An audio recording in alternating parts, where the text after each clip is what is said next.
that's where it's kind of like, a way that I play with my body and play with my gender expression. And so this is probably repetition for many of you. It's also important to note that gender identity is separate from sexual orientation, as exemplified by the gender unicorn. So we can be sexually attracted to men, women, people with other genders. We can even be romantically and emotionally attracted to certain type of people, not necessarily sexually attracted to them. And so that's different than thinking about gender identity. So just to kind of recap, gender identity, felt sense of self, tends to be more internal. Gender expression, feminine, masculine. Just because you have a feminine gender expression doesn't mean you can't be a man in terms of your gender identity. Sex assigned at birth, sort of, what the powers that be determined your gender was based on your genitalia. And then separate from gender identity, sexual orientation, who you're attracted to. So the kind of framing quote I'm using is from a transgender woman poet and teacher named Joy Ladin. And Joy Ladin is the first openly transgender professor at an Orthodox Jewish institution. She teaches at yeshiva. And she was interviewed on a podcast called On Being back in 2014, where she talked about her transition in the context of language and being, and also kind of bringing together her transition and also her work in poetry. So she says, and this is also someone who says that growing up, she felt that her body did not reflect her soul at all. So there was a disconnect between soul and body. So like, how do you broach that disconnect? How do you bridge that disconnect? How do you make sense of that? So she says, in a very literal sense, my deepest self was something that could only be manifested superficially, in the most superficial way, literally putting on makeup. I needed to see myself, first of all, just to be visible at all. I had no idea what I looked like. So the external was my gateway into a whole bunch of self-defining things that normally we'd think of as proceeding from the inside and working their way out. So rather, we have a kind of self that's defined from the outside in. So we're gonna look at that space today. And then hopefully you all will write about your kind of relationship to your body in your own poems. So if you turn to the poem, I Talk to My Body, we'll dive into poems.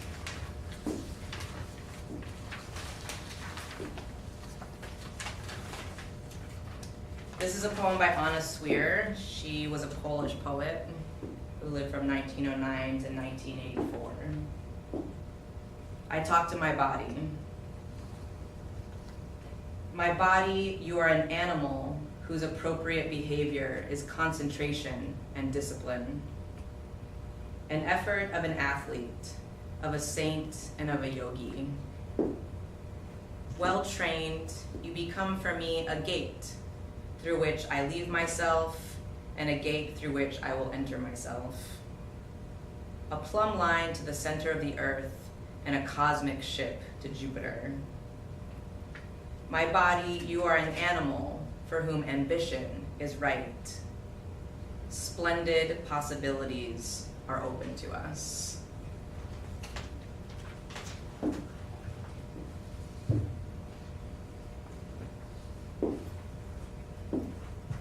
Welcome. So we just read the first poem in the packet, I Talk to My Body, by Anna Swear, and I'm giving some people some time to look it over before we discuss it as well.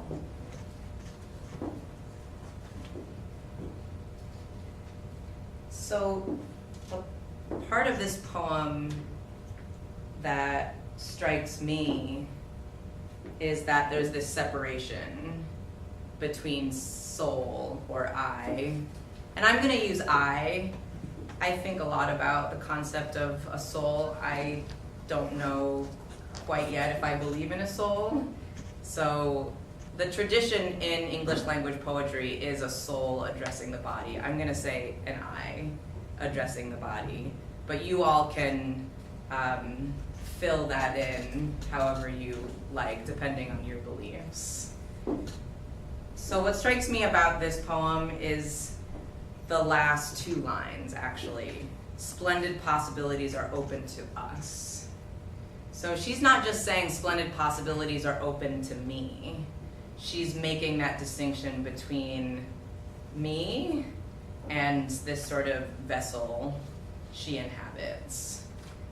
She describes that vessel as an animal. She describes it as a gate. She describes it as a plumb line. And a plumb line measures depth. So it's a line with a plumb attached to it, used for finding depth of water or determining the vertical of an upright surface. She also calls the body a cosmic ship. So when she's doing that, and now we're going to talk about poetry a little bit, when she's comparing the body to things that the body literally isn't, what is that?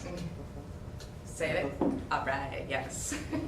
So this poem is packed with metaphor, where she's metaphorizing the body in these ways. What is a metaphor that someone is really struck by, and why?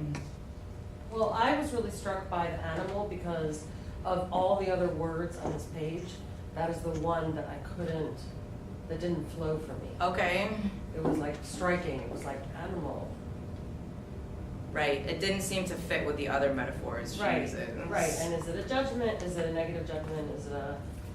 I took it as a negative judgment, but maybe I didn't. I don't know. She even repeats it twice. So she uses animal in the first stanza. Oh yeah. And then she comes back to animal in the last stanza. So she's insisting that our bodies have an animal so quality it's its to own them. being. It's not just like all the other things are kind of like a vessel. Well, not athlete, yogi, and saint. No, but that's not describing. Okay, yeah. So it's like the other things are sort of like there's this vessel and there's this I, this soul, but in one case it's like an actual being. I mean, we're animals. Right. It's almost like our primal nature and the primal needs of our bodies is somewhat separate from our consciousness, from the way that we emotionally or mentally are able to take that stuff of raw experience and make sense of it in our minds. That's how I understand her calling the body an animal. It's also a big leap, though, from animal to something like yogi, because a saint or a yogi, those are pursuits that I relate to as being very mental, very spiritual. But I think in that aspect, it could be referred to a point that you got to make sacrifices, like an athlete, a yogi, a saint. I mean, when you're a yogi, you're a saint. There's a lot of things you want to do, but you can't because it's not what you believe. So an athlete is the same thing. You want to do a lot of things, but you can't. I mean, so that's where you separate your body from the soul. Your body is telling you this is what needs to be done to accomplish this goal, although your soul and your heart doesn't really want to get up at 5 in the morning to train to go to the gym or to meditate or to do all these saint-like things. Right. You do it anyway. It's sort of like an effort or a discipline that you have. So when I read the lines, an effort of an athlete, a saint, and yogi, and she's talking about this appropriate behavior for the body, which is concentration and discipline, I thought about trans experiences. I thought about the kind of focus and discipline required to, for example, go through something like transition. And also, you know, there is this sort of like there is this sort of mind that is dictating this very physical, very corporeal type of process. So how do you folks think queer trans embodiment requires concentration and discipline?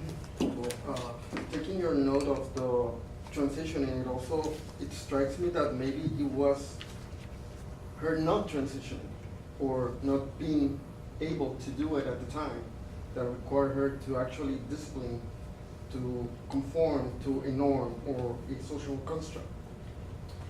In these days, it requires effort and discipline to actually go through it as had implications, family, friends, or a loved one, and focusing on you. Because at the end, what you really want to achieve is either spiritual ascent or that medal that is your true self. Right. So she's not a queer writer or a trans writer in our contemporary sense of the word. Or the words. So she wrote about motherhood. She wrote about being a woman. She's a cis woman, a white cis woman who's Polish. She also wrote about World War II. So there's like a lot of training, right? That goes into being even a woman as a cisgender person. There's a strict sort of standard, like I was saying before, for what that looks like. So she's she is writing from the perspective of a cisgender person, but who's thinking critically about sort of like what really womanhood means and like what embodiment means. And so actually the first two poems are both cis women, very different sort of subject positions, times, and history. And then the last poem we're going to read is by Joy Layden, who's a trans woman. But we're reading poems all by women today.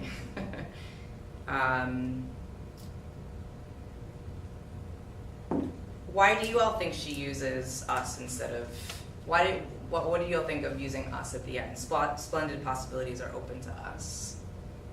You got my reading, now what do you think? Yes. I think open opportunities, meaning if you both of us work together, you can accomplish a lot of things. Sometimes when your mind is not in alignment with your body, you're sort of having an eternity fight, and you don't accomplish anything. Like you're tired, but you have to go to work. So you do go to work, but you're tired at work. So right. You're not really aligned, you're not really accomplishing much. But if the two of us have an open agreement, we have an open relationship where we can both work together, we can accomplish a lot.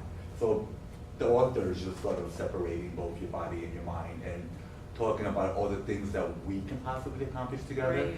And a lot of times I talked about me as in we the same way. So I kind of relate to this a lot. Because sometimes Right. I am tired, but like I have to go to work, I have to go to school. I gotta do things. So Right. you gotta just sort of fight it. And that reminds me that we have more sort of flippant frameworks for thinking about the mind as separate from the body. Like for example, like the idea that our genitalia has a mind of its own. So that sort of speaks to a difference or a gap between mind and body rather than this sort of continuity. Yeah, I was gonna say it's that kind of Cartesian split, the mind, brain, and body. And then, the description of the body as an animal is something to be controlled and tamed and understood the kind of cravings and things that might unconsciously experience. Right, and so kind of the mind self, the mind's eye, and then the physical realm. Right. When aligned, there's kind of a clear sense of paths forward and opportunities rather than And then to think about that, coming back to the Joy Layden quote, where Joy Layden is saying, I don't have a self. I didn't have a self until I was able to see a body in the mirror. And so thinking about that as an experience and in relating it to poetry as well. And Joy Layden talks about that in the interview too. She talks about how she up until a certain point, she didn't know who she was, she didn't know what she loved until she was able to begin seeing herself embodied in a way where that sort of gender identity found more expression in the physical realm. So I guess to kind of recap, I feel like there's a lot of kind of possibilities in separating out the I from our body and kind of thinking about those two things as separate. And it is consistent with thinking about gender identity as separate from assigned sex and gender expression. But also when those things aren't connected, you know, it can be very painful for people. It can end up in an experience of dysphoria.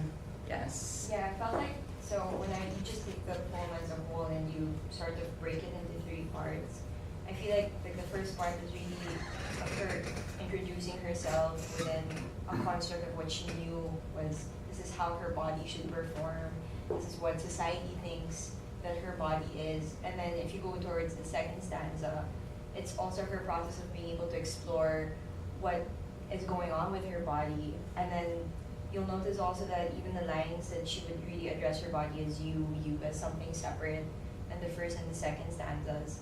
And then towards the end, it's sort of like a reconciliation that she realizes that towards the end, there's just so much that she can do with her body. Mm-hmm. And at the same time, having to communicate with her body, she realizes that it all comes together as just herself, and that she needs to realize that she is open to all those possibilities and nothing can stop her from there.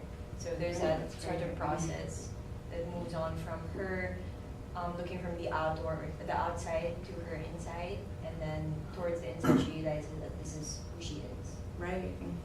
So that's a great segue to the next poem as well, by Lucille Clifton. And we also have an I addressing the body, though it's an homage. So a different tone in this poem than the first poem. Still within this realm though, in English language poetry of the I addressing the body. So this is an homage to my hips. And keep in mind that homage is respect that is public for something. So homage to my hips by Lucille Clifton. These hips are big hips. They need space to move around in. They don't fit into little petty places. These hips are free hips. They don't like to be held back. These hips have never been enslaved. They go where they want to go. They do what they want to do. These hips are mighty hips. These hips are magic hips. I have known them to put a spell on a man and spin him like a top.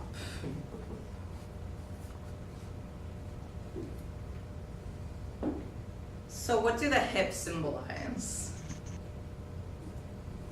in the poem? And I will obviously give you a chance to look at it. And so a symbol signifies an idea or a quality that kind of moves beyond that literal thing.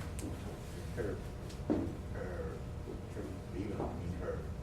don't want to say her self-esteem, but like, she sounds like she's very proud and she doesn't care. You know, I mean, these are her hips and they're big and they do whatever they want. Sure. They're very powerful. Sure, it's certainly a symbol of empowerment. Seems like that might be what she's personified as, her hips. That people maybe talk about her hips. So when she personifies her identity, like, this is how you see me, but this is more than what I am than just these hips. Right, so almost an act of self-possession, of taking something back, taking something back that's, you know, so if she's been represented by her hips, she's sort of like taking back that power in a sense and creating this homage to herself. So self-empowerment.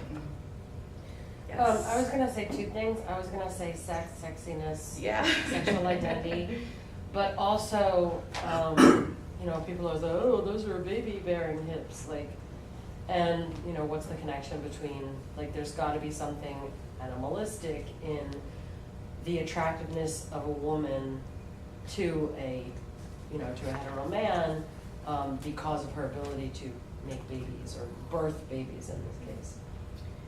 I mean, And it this kind is of a raises- very heterosexual poem too, for sure. It's written by a black woman. Well, I was about to say that, it's a Two. big politic in blackness. Really? Well, just in the symbolism of the hips and talking about enslavement. I think Right. it's integral to just also the sense use of Yeah, so And butts. Is that what you just Well- said? Because you got stopped. Oh, I said to her work. Oh. No, she taught, because Oh, to this poet. I thought. Yeah. Okay, got it. I thought you were talking about sort of like cultural references and stuff like that. Well, so when we think about beauty in American culture, Lucille Clifton is an American poet. So she was writing from 1936 to 2010. So she's she's emerging as a poet in this culture where standards of beauty are defined, in this very strict way. So like white, skinny, black women's bodies are sort of perceived as sort of like dirty or degraded. Like there's a kind of like marginalization and othering going on. At the same time, like very sort of fetishized, objectified, but all of that is a recipe for, like disempowerment, right? And so in this poem, she's saying, and like making sure that she's saying publicly, like, yeah, I'm sexy. And not just I'm sexy, I think I'm sexy. And using the hips, as a symbol for that self-empowerment. These hips are big hips. They need space to move around in. They don't fit into little petty places. These hips are free hips. They don't like to be held back. These hips have never been enslaved. They go where they want to go. They do what they want to do. These hips are mighty hips. These hips are magic hips. So she's describing the hips, kind of saying these hips are, these hips are. But when you think about it, we can't actually see these hips. We don't actually get a clear image of the hips, which sort of avoids that objectification, I think. Like the adjectives that she's using to describe the hips are very abstract. So free, not enslaved, magic, mighty, that actually doesn't conjure a concrete image. It's more of a kind of abstract state. It's more of a feeling. And I think the most concrete the poem gets is when she talks about that guy and spinning him like a top. I can really see that in my mind. This guy spinning like a top, and so she's asserting a sort of like, she's asserting a kind of sexuality over this guy. She's controlling him, which is what I really like as well. And so you see this sort of, male body spinning at the end of this poem, which is like a crystal clear, super sharp image that she creates using a simile. So when one thing is compared to another thing using like or as. So the writing prompt, one of the choices for the writing prompt I gave you guys is to use Lucille Clifton's poem as a model for your own poem. All right, so we'll finish up our discussion by reading the poem by Joy Layden, Letter to My Body. So in our first poem, we have an I talking to the body. In the second poem, there's this homage, this sort of public sign of respect for a body. And then finally, we have a letter to a body. And so this is our one poem by a trans poet as well. Philosophers shilly-shally, but it's true. You are me, I am you. This dust, these rays, this strange internal sense that after all these years, I finally exist. All of this is only mine through you. You still seem surprised. That's part of your charm. That I wish to be extracted from your handsome bindings. This, you say, is only the beginning. which is why it feels like drowning in what we've both survived. Ever the politician, I'll say I'll be your widow, smiling cheerfully as you die. Not yet, you say, as though this is the other part of your charm, you still believe in time. Violent laughter, yours and mine. Let's go out into the woods of meaning and matter, among the laurels and the mustard, the unlit suns and unnamed branches. Listening shoots and loosening leaves, we only appreciate when we're drowning in one another.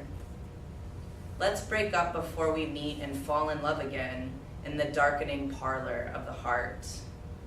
Let's wait for God in the gathering dusk and watch the stars come out.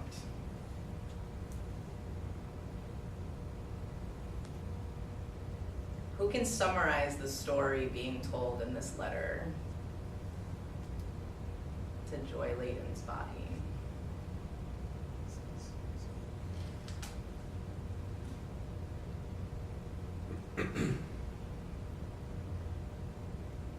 Almost like you would summarize a short story.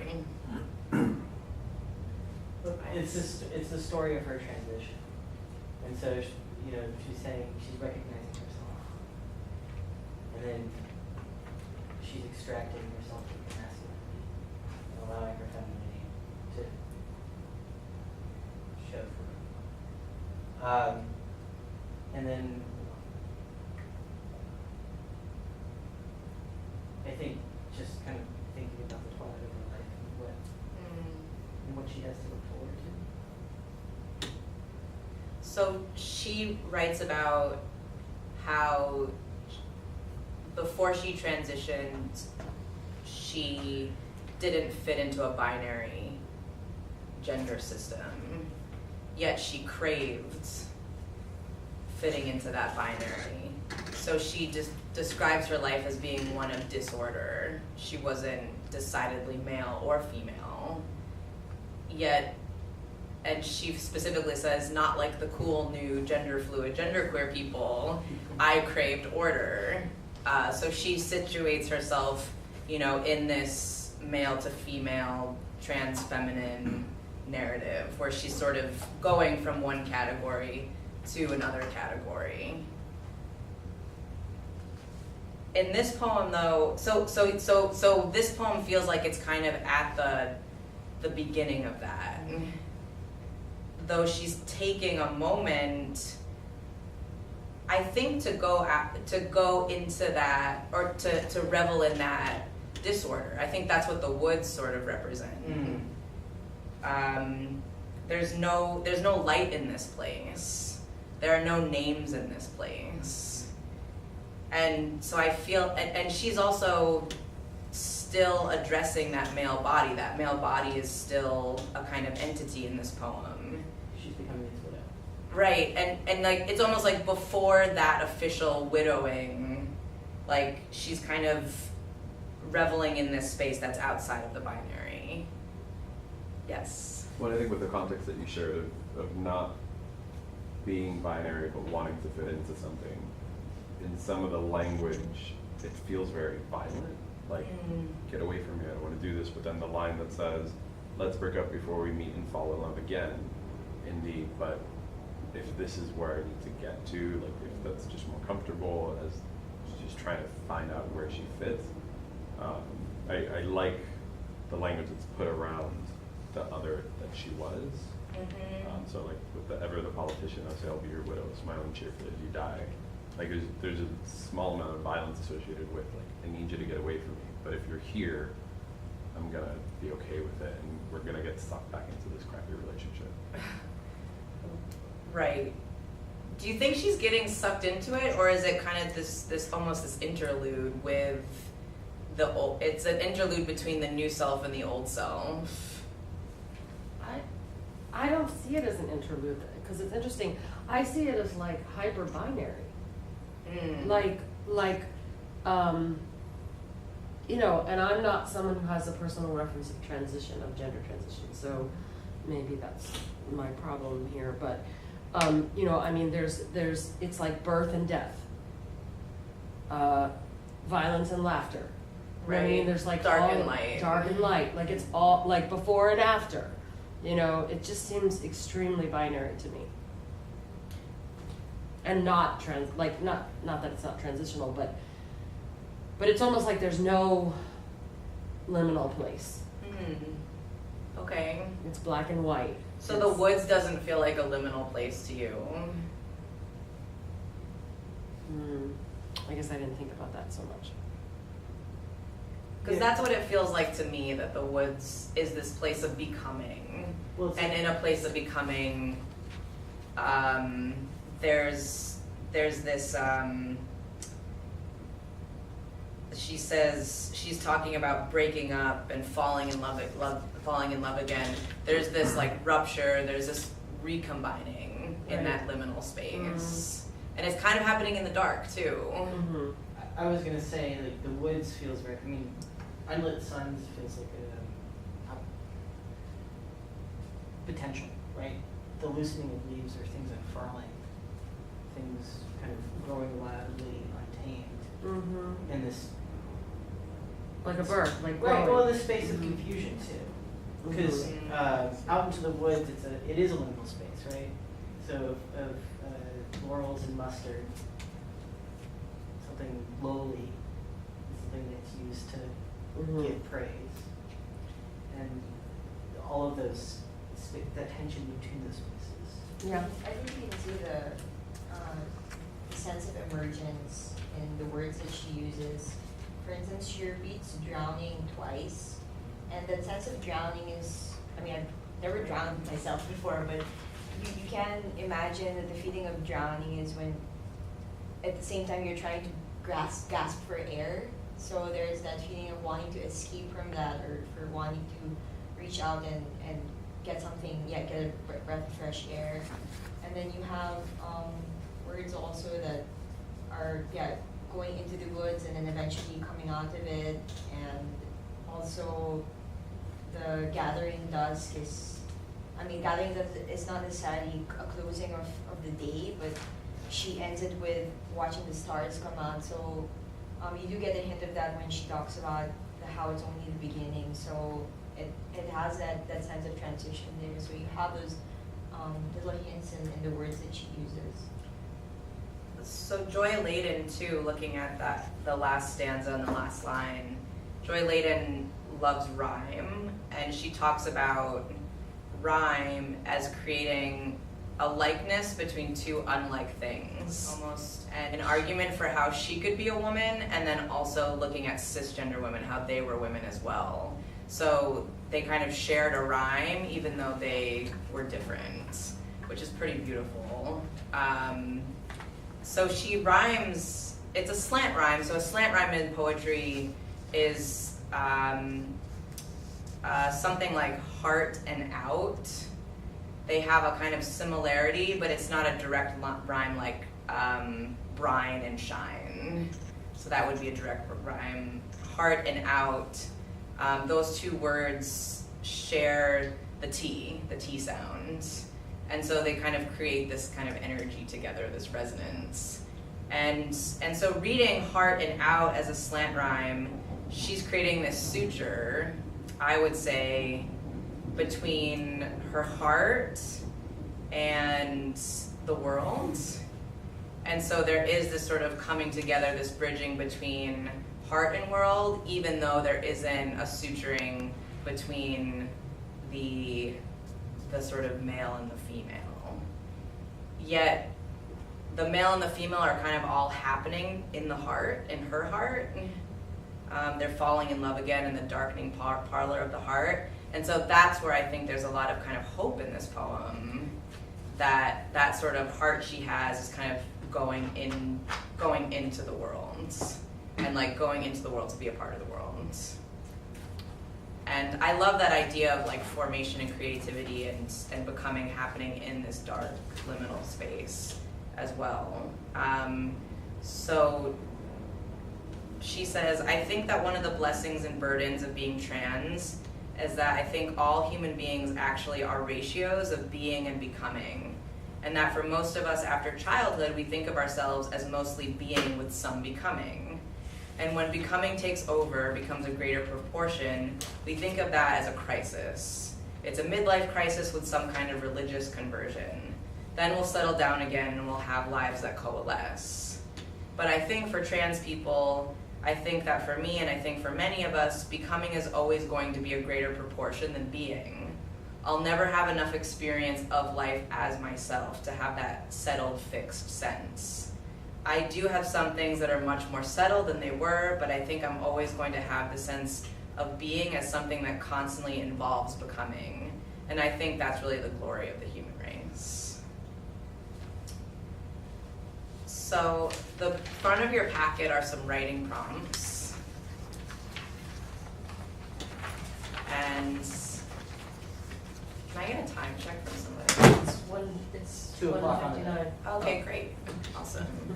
Now it's 2 o'clock. Oh, yes.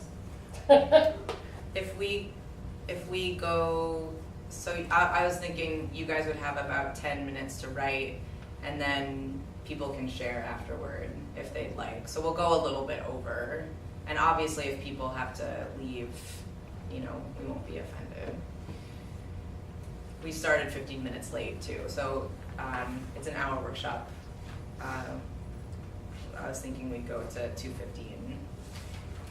Okay, so first writing prompt is to write an homage to a body part.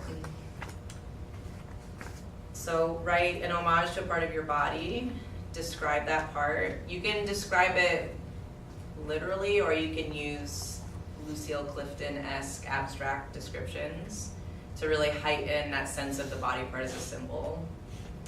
Engage repetition in the way that Lucille Clifton does. These hips are, these hips are. Include a simile, such as spin him like a top. Keep your poem short and sweet, under 16 lines. Beauty and brevity. So the second option, letter to a body in transition. Are you at the beginning of a transition, the middle? Did you transition 6 years ago? Write a letter to your body where there may be a disconnect between your body and the I. What do you have to say to your body? How are you and your body different? Joy Layden takes the reader into the woods in her poem. Where do you go with your body? Is there any chance you could fall in love, or do you fall out of love with that body? If you're really feeling ambitious, try to write in quatrains, 4-line stanzas, no more than 25 lines. That's a suggestion. That comes from my days as a writing teacher. When you have to share with a big group, if you have these sprawling poems, it just doesn't really work. And limiting the number of lines when you're writing poems, and this is a tip, really forces you to think about choosing the best word and putting it in the best order for that poem. And if you want to just write about a more queer experience of becoming in your body, you can reference the quote about becoming as well to get you going, that Joy Layden said. So take about 10 to 15 minutes. There's obviously no pressure to produce anything. Even if you just write a line and want to share that line, do so. If you want to use the first poem as your model, also that's great. So the first poem, you're just talking to the body. The second poem is a more formal homage. The third poem is a letter. So you can just talk to your body, you can write an homage, or you can write a letter. Still writing? No? Ready? It's hard to tell if you're writing on your phones or just using your phones.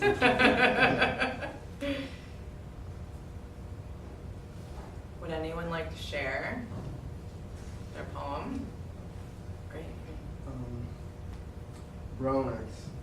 We have been through it all, you and I, my witness and companion, anchor and compass, record of this life.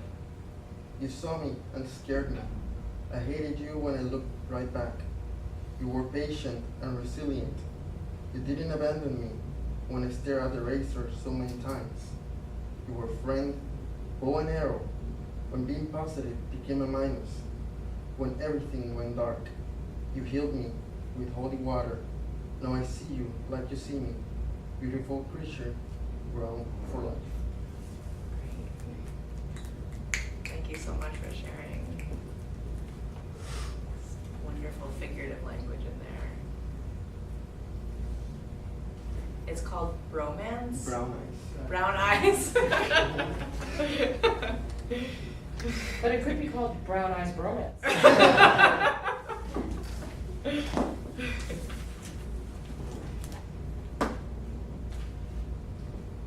Anyone else?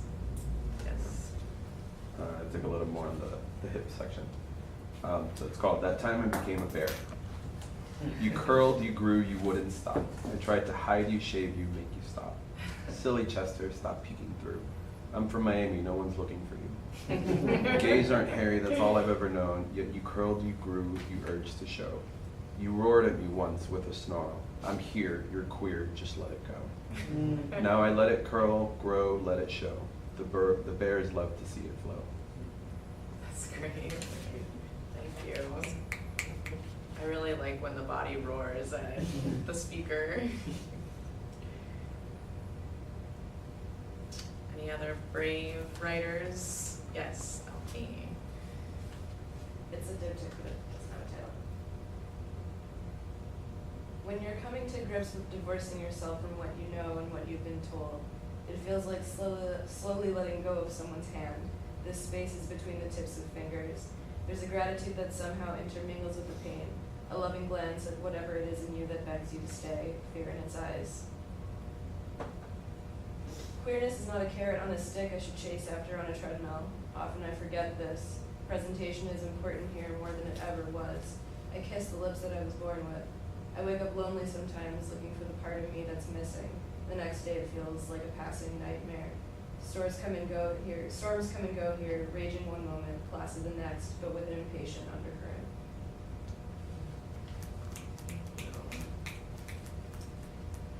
That does remind me that there are certain queer bodies, right, that it's very tempting for us to try to organize our own sense of self around those other bodies, rather than just remembering that there's no formula. Queer bodies look all kinds of ways, all different ways. Yes, in the This is back. called belly dance. Oh. Yeah. It's really short. This is my belly. It is soft like a meadow. It rumbles like moving mountains, awakening me from slumber. Sometimes it is tough, a drum beating louder than my heart, a predator out on a prowl that eventually returns home. Warming up like a winter fireplace, but burning like a forest fire. Belly, you are a natural, a born explorer. Thanks. Thank you. Yeah, sure. So I tried to write an homage to my feet, and then I remembered I hate my feet. An anti-homage. Yeah, it is. Sometimes too big, other times too small, but always too ugly. You carry me, and yet my spirit is never lifted by you. I've broken you, I've burned you, I've blistered you, and yet here we stand. Mine's kind of an anti-homage also. Homage to the weird little wart-like bump on my right arm. My daughter noticed you for the first time this week. I said I hated you. My girl recoiled. I have never heard you say you hate anything about yourself. It disturbed her. The green curtain fell. Apparently the anchor that was a model of confidence wiggled insecurely in place. I'd had no idea, and I don't really hate you, you're just annoying. And now I will love you for the lesson you shepherded, a new symbol, a constant reminder of my job description.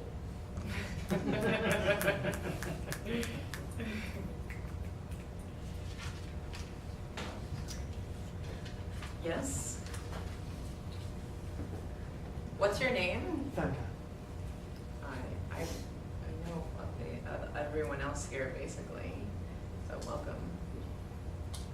And for me, there was no beginning, there will be no end, there's always transition, or not. There was and will always be. Soft, shy, shades of gray, fierce only when called upon. Always me, ebbing and flowing through the crystal clear oceans of souls, encircling this earth. That feels like it kind of exists in the realm of the first poem more than the second two poems. Nice. So I wrote an homage to my voice really fast. This voice is a future voice. It needs an auditorium to fill up. This voice doesn't fit into tidy little boxes of gender. This voice is a free voice. This voice doesn't like to be spoken for. This voice says what it wants to say, spins beliefs into vowels and consonants. This voice is an awkward voice. This voice is a spellbinding voice I have known to whisper into a man's ear and bring him to his knees.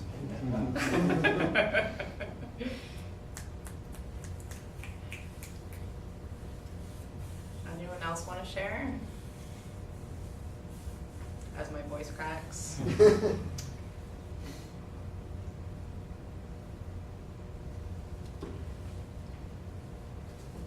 Last call. No, okay. Thank you, all those people who did share. Thanks for coming to the workshop. Thank you again to TransArt, MDC, and Reading Queer.